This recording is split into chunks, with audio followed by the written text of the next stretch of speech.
नमस्कार, मैं हूं अंकुर। आप देख रहे हैं सत्य हिंदी। एक नजर अब तक की सुर्खियों पर। रूस के राष्ट्रपति व्लादिमीर पुतिन और अमेरिका के राष्ट्रपति ट्रंप की शुक्रवार को अमेरिका के अलास्का में मीटिंग हुई। इस मुलाकात के बाद पुतिन ने कहा कि अगर ट्रंप 2022 में व्हाइट हाउस में होते तो यूक्रेन में युद्ध कभी नहीं होता। उन्होंने अमेरिकी राष्ट्रपति के साथ 5 वर्षों में पहली आमने सामने की बैठक में दोनों देशों के संबंधों में सुधार की आशा का संकेत दिया। बता दें, ट्रंप लंबे समय से दावा करते आ रहे हैं कि अगर वो राष्ट्रपति होते तो यूक्रेन और रूस के बीच जंग नहीं होती। इसके बारे में जब पुतिन से पूछा गया तो उन्होंने कहा कि मैं इसकी पुष्टि कर सकता हूं। उन्होंने आगे कहा कि मैं ट्रंप से सहमत हूं कि यूक्रेन की सुरक्षा सुनिश्चित की जानी चाहिए। मुझे उम्मीद है कि आपसी समझ से यूक्रेन में शांति आएगी। रूस के राष्ट्रपति व्लादिमीर पुतिन ने ट्रंप के साथ हुई संयुक्त प्रेस कॉन्फ्रेंस खत्म करते हुए ट्रंप को मॉस्को आने का न्योता दिया। पुतिन ने कहा, अगली बार मॉस्को में। ट्रंप ने इस सुझाव को स्वीकार किया और कहा, यह दिलचस्प है, मुझे इस पर थोड़ी आलोचना झेलनी पड़ेगी, लेकिन यह मुमकिन है। ट्रंप ने आगे कहा कि अब अगला कदम यूक्रेन के राष्ट्रपति वोलोदिमीर ज़ेलेंस्की पर निर्भर करता है। उन्होंने बताया कि ज़ेलेंस्की और पुतिन के बीच जल्द ही एक मुलाकात तय की जाएगी और शायद इसमें मैं भी शामिल रहूंगा। जब ट्रंप से पूछा गया कि आप कौन से मुद्दे बचे हैं जो समझौते में अड़चन डाल रहे हैं, तो उन्होंने साफ नहीं बताया, बस इतना कहा, देखते हैं कि हम क्या कर सकते हैं।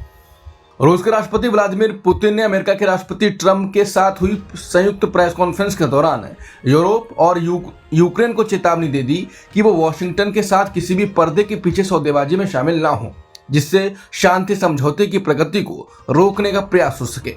पुतिन ने कहा कि हम उम्मीद करते हैं कि कीव और यूरोप के बाकी बड़े शहर इस पहल को सकारात्मक ढंग से देखेंगे और इसमें रुकावट नहीं डालेंगे। पुतिन ने यूरोप को चेतावनी देते हुए कहा कि यूरोप को पर्दे के पीछे गुप्त सौदेबाजी करके ऐसे उकसावे नहीं करने चाहिए जिनसे इस शुरुआती प्रगति को नाकाम कर दिया जाए।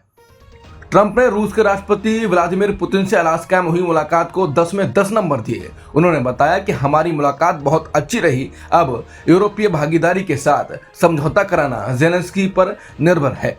ट्रंप ने यह भी कहा, यह बहुत गर्मजोशी भरी बैठक थी और उन्हें लगता है कि हम समझौते के बहुत करीब हैं। कर्नाटक के मुख्यमंत्री सिद्धरामैया ने लाल किले से मोदी के आरएसएस का जिक्र करने पर हमला बोला। उन्होंने कहा कि लाल किले से दिए गए भाषण में प्रधानमंत्री नरेंद्र मोदी ने राष्ट्रीय स्वयंसेवक संघ को दुनिया का सबसे बड़ा एनजीओ कहा, लेकिन सच ये है कि आरएसएस कोई एनजीओ नहीं है। ये दुनिया के सबसे बड़ा राजनीतिक फायदा उठाने वाला, नफरत फैलाने वाला और सबसे ज्यादा बांटने वाला संगठन है। ये ना तो रजिस्टर्ड है, न टैक्स देता है और लगातार भारतीयों को आपस में लड़ाने की साजिश करता है। उन्होंने कहा कि लाल किला कोई बीजेपी का चुनावी मंच नहीं है, ये देश का ऐतिहासिक स्थान है जहां से प्रधानमंत्री को पूरे भारत की जनता के लिए बोलना चाहिए, न कि अपनी पार्टी के मात्र संगठन का प्रचार करना चाहिए। आरएसएस की तारीफ करके मोदी जी ने प्रधानमंत्री की तरह नहीं बल्कि एक आरएसएस प्रचारक की तरह बात की है। असल में ये तारीफ उनकी मजबूरी थी, क्योंकि वो आज राजनीतिक रूप से कमजोर हो चुके हैं और अपने भविष्य के लिए आरएसएस के सहारे पर टिके हुए हैं। कर्नाटक के मुख्यमंत्री सिद्धरामैया ने कहा कि कोई भी प्रधानमंत्री, चाहे उसके पास कितना भी अधिकार क्यों ना हो, स्वतंत्रता दिवस को उन ताकतों को समर्पित नहीं कर सकता जो भारत को तोड़ना चाहती हैं और यहां अंग्रेजों जैसी हुकूमत चलाने का सपना देखती हैं। लाल किले से ऐसे शब्द बोलकर मोदी जी ने भारत की आत्मा को चोट पहुंचाई है, उन्हें शर्म आनी चाहिए। उन्होंने कहा कि मोदी जी ने कहा कि देश आरएसएस के 100 सालों पर गर्व करता है, लेकिन मोदी जी, जब आप ऐसे संगठन का समर्थन करते हैं जिसका आज़ादी की लड़ाई में कोई योगदान नहीं था, जिसने तिरंगे का विरोध किया और जो बराबरी व समावेशिता के विचार के खिलाफ खड़ा रहा, तो आप पूरे देश की ओर से बोलने का नैतिक अधिकार खो देते हैं। पीएम मोदी ने आज स्वतंत्रता दिवस के अवसर पर लाल किले के प्राचीर से पहली बार राष्ट्रीय स्वयंसेवक संघ यानी आरएसएस का जिक्र किया। इस मौके पर इन्होंने आरएसएस की खूब तारीफ की।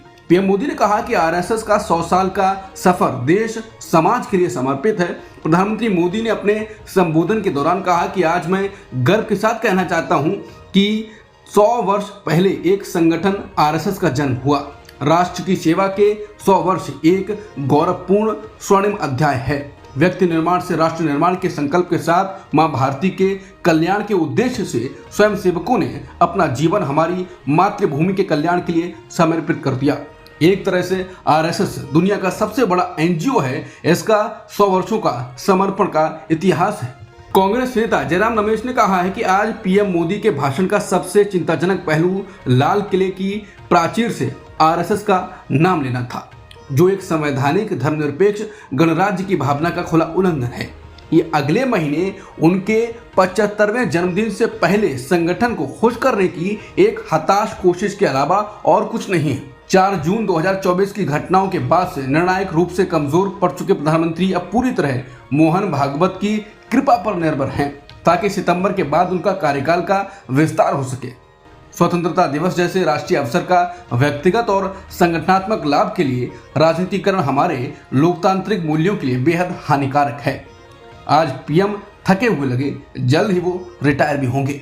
पीएम मोदी आज 12वीं बार लाल किले से बोले। उन्होंने इस दौरान बहुत सी बातें की और वादे भी किए, लेकिन इस दौरान उनके राइटर्स ने उन्हें फंसा दिया। पीएम मोदी ने फिर लाल किले से झूठ बोल दिया। उन्होंने कहा कि 50-60 साल पहले सेमीकंडक्टर पर चर्चा हुई, मगर फाइल आगे नहीं बढ़ी, जिससे भारत पिछड़ गया, जिसके बाद लोग इसकी सच्चाई बताने लगे। कांग्रेस के वरिष्ठ नेता जयराम रमेश ने कहा, ये मोदी के झूठ का एक और उदाहरण है। उन्होंने कहा कि कांग्रेस की ही सरकार में चंडीगढ़ में सेमीकंडक्टर्स कॉम्प्लेक्स लिमिटेड की स्थापना की गई थी और 1983 में ही इसका ऑपरेशन भी शुरू हो गया था। हालांकि पीएम ने कह दिया कि देश में सेमीकंडक्टर के बारे में विचार 50-60 साल पहले शुरू हुआ था, लेकिन ये फाइलों में ही अटका रहा। कांग्रेस नेता जयराम रमेश ने पीएम मोदी के लाल किले के प्राचीर से दिए गए भाषण पर प्रतिक्रिया दी। उन्होंने कहा कि लाल किले की प्राचीर से आज पीएम मोदी का भाषण बासी, पाखंडी, नीरस और चिंताजनक था। विकसित भारत, आत्मनिर्भर भारत और सबका साथ सबका विकास जैसे वही दोहराए गए नारे साल दर साल सुने जा रहे हैं, लेकिन इनका कोई ठोस नतीजा नहीं निकला है। Made in India semiconductor chip का वादा अनगिनत बार किया जा चुका है, हर बार धूमधाम से, हर बार बिना परिणाम के। ये वादा दरअसल आज एक बड़े झूठ के साथ किया गया, जो पीएम मोदी की पहचान बन चुका है, क्योंकि भारत का पहला सेमीकंडक्टर कॉम्प्लेक्स 1980 के दशक की शुरुआत में ही चंडीगढ़ में स्थापित हो चुका था। किसानों की रक्षा की बात अब खोखली और अविश्वसनीय लगती है, क्योंकि उन्होंने 3 काले कृषि कानून थोपने की कोशिश की थी। आज भी एमएसपी की कानूनी गारंटी, लागत पर 50% लाभ के साथ एमएसपी तय करने या कर्ज माफी का कोई ठोस ऐलान नहीं है। रोजगार सृजन पर भी केवल दिखावटी बातें की गई, ठोस और विश्वसनीय रोडमैप का अभाव है। देश के पूर्व प्रधानमंत्री अटल बिहारी वाजपेयी की आज पुण्यतिथि है। इस बीच प्रधानमंत्री नरेंद्र मोदी और राष्ट्रपति द्रौपदी मुर्मू ने सदैव अटल स्मारक पहुंचकर पूर्व प्रधानमंत्री को नमन किया। उन्होंने पूर्व प्रधानमंत्री को श्रद्धांजलि दी। इस दौरान दूसरे नेताओं ने भी अटल बिहारी वाजपेयी को नमन किया। अब तक की खबरों में इतना ही। बाकी खबरों के लिए बने रहिए सत्यहिंदी.com के साथ।